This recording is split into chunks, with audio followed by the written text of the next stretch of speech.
All right, well, let's dive in. I always am fascinated because I stumbled into S&OP and planning. It was first adjacent to my job, and I didn't even understand why this was a thing that people need to think about or care about. My boss was like, if we don't have inventory in the right places, we won't be able to sell anything. I was like, that makes sense. How did you get into it?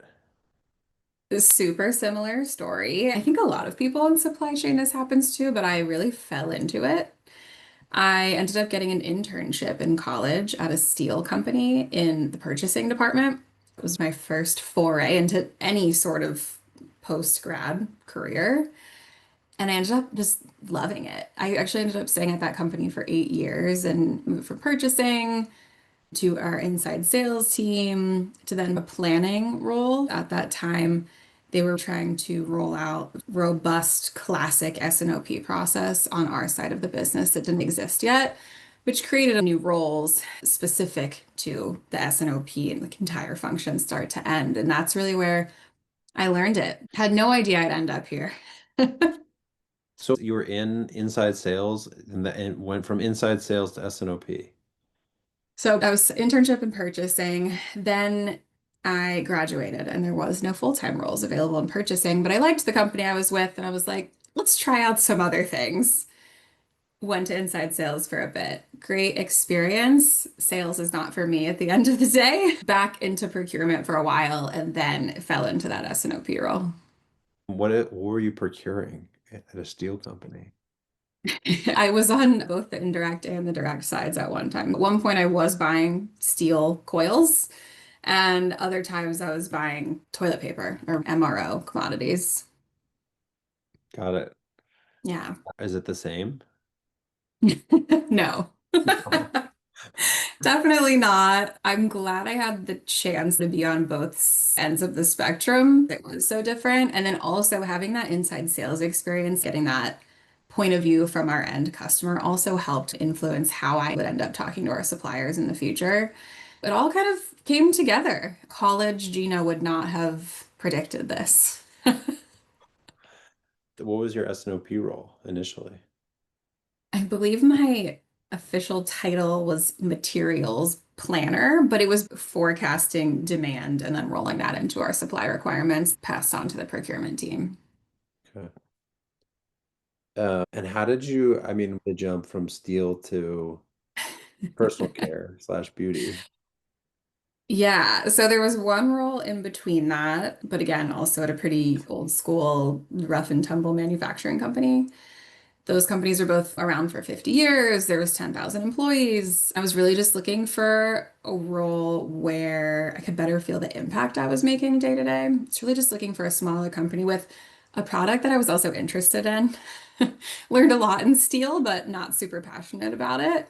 Truthfully, I found Starface on LinkedIn. I had never heard about it before. I ended up reaching out and it all kind of came together from there. Never been more excited to work for a brand. And you joined when exactly? 3.5 years ago, I think that's 2021, if Okay. I'm remembering correctly.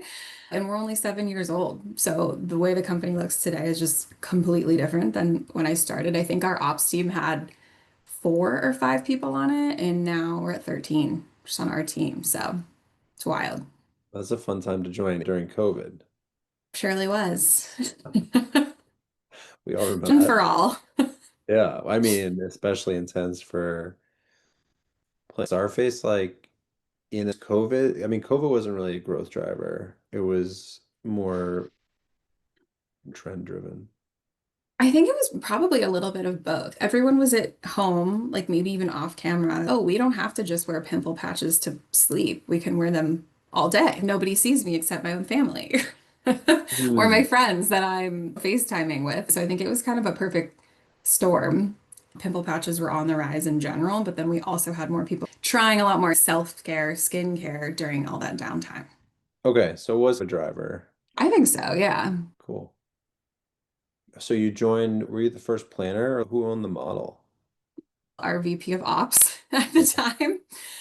There was no planning role before I was hired. So my role was newly created. They reached a point where they were like, We're big enough now where we actually need someone dedicated in this role doing planning beginning to end. Yeah, so that was me. So, okay, this is really interesting for me, and I don't know if it'll be interesting for anyone else, but I talk to a lot of folks who are in growth mode, and the Yeah. VP of Ops or whoever owns the plan initially, and they have the model. And then they hire somebody, and it doesn't always work out. It's hard to give up the model. What, like, did you came in and you're just like, okay, I own the model now. What was the transition of stepping in as the first planner receiving Yeah. the model from the ops? So at first I did just absorb the model that we were working on. It was truly just Excel spreadsheet, super manual, pulling reports from every which place and trying to collate that information into one spot. But the other part that I was able to implement a little quicker because it didn't exist yet was those S&OP meetings, those standing calls where we're reviewing on a larger scale what exactly is happening, where we need to watch out, what decisions we're making, and getting everybody on that same page, getting that alignment. Where before it was just super siloed and people were assuming that everything was working perfectly. We were growing so fast that the person I was taking it from really just had to gain confidence in what I was doing, what I was reporting in those meetings allowed her to have enough information to believe that things were working and that she didn't have to be so hands-on with it anymore. Right. It's the overall system. And having, it's like building trust in the system, the Yeah. process is a good way to do that too. You can have the best model, but if you hold it real tight and no one can see it, nobody trusts it anyway. Yeah. I think she would have told you herself, I'm not a planner. This is kind of my scrappy way that we've been doing it. You have full control now. Make changes as you see fit or as the business grows and go from there. So then the business kept growing, becoming more like the complexifiers or the dimensions in the business that made it harder. Yeah. So I think when I started, we had 5 retailers plus our D2C website. I mean, we're at over 30 retailers now, which drives the majority of our business. And not just the growth in our customer base, but also the way we've expanded our assortment just adds complexity. Now, as we look to the future, we're thinking about newer markets, international markets we've never been in, where we may not understand consumer behavior, their ways of business yet, as well as new product categories. Forecasting something we've never sold is a whole other animal than something, like Big Yellow, our core SKU, we have 5, 6 years of sales data on. Good old big yellow. Good old cute Big Yellow.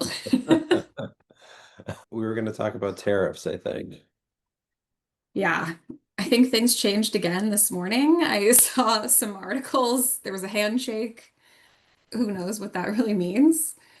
It's very complicated and it's obviously completely out of our control. We have no influence over this at this point. So, on our side, we've just been focusing on scenario planning, understanding what the impact is going to be by product or by supplier, and what our alternative options are if we need to make a quick pivot.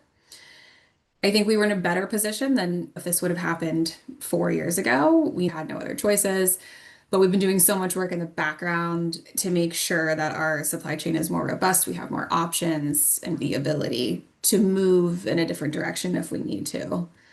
Truly, I think we have a model that my boss reports out on weekly, and it's completely different every single week based on what's happening in the news. It keeps us on our toes, that's for sure.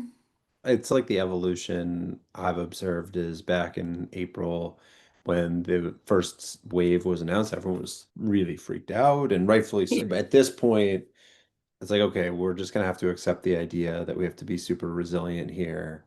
Something will get announced and we all just kind of shrug because we actually don't know what it means. Yeah, pretty much. It truly changes every 5 minutes. We're not just thinking about secondary or tertiary sources, but also the way our products are classified as well. That could end up making a difference here at this point, just mapping out every single path that we may be able to take and then hopefully be able to respond accordingly as quickly as we can to Right. minimize any impact when anything officially happens.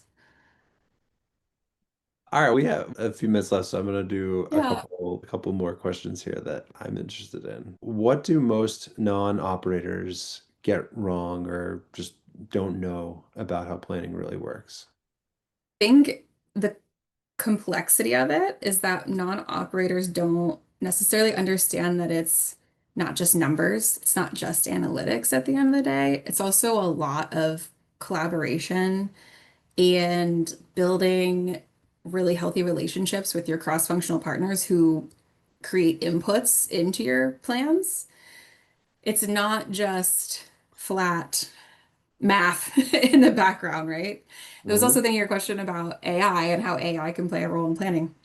AI can do all of that. They can do all of the math. But I think that gives the planners, the humans, more capacity to work on some of that stuff that isn't just data-based, not just analytical. It's about having the conversations with your customers, maybe doing deeper dives into some of the consumer behaviors that we're seeing, things like that.